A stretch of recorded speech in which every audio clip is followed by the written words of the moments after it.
This proposal deals with the composition of the NAI's National Conduct and Ethics Committee. So under the current composition of that committee, there are 2 positions reserved for females and/or minority members.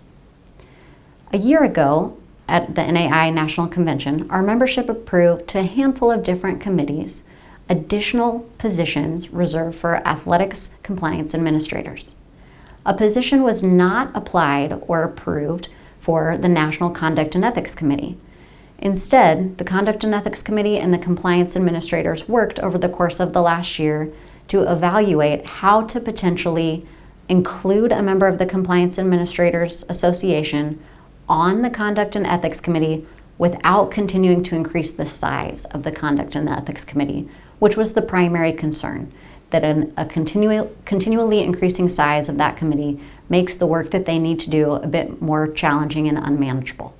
So the approach taken here is to take those 2 existing at-large positions reserved for female and/or minority members and instead reduce it to 1 position that would be reserved for a female or minority member, and take that second position and award it to a member of the Athletics Compliance Administrators Association.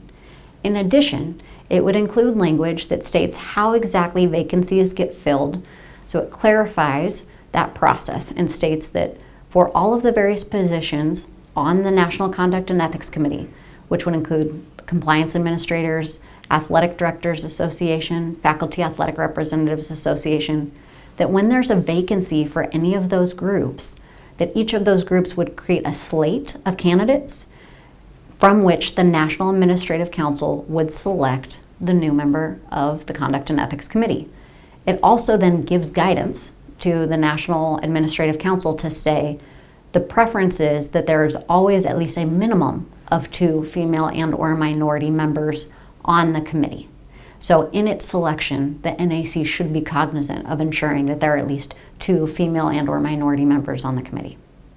The additional component of this proposal would be to state that the chair of the National Conduct and Ethics Committee would be selected from within its membership.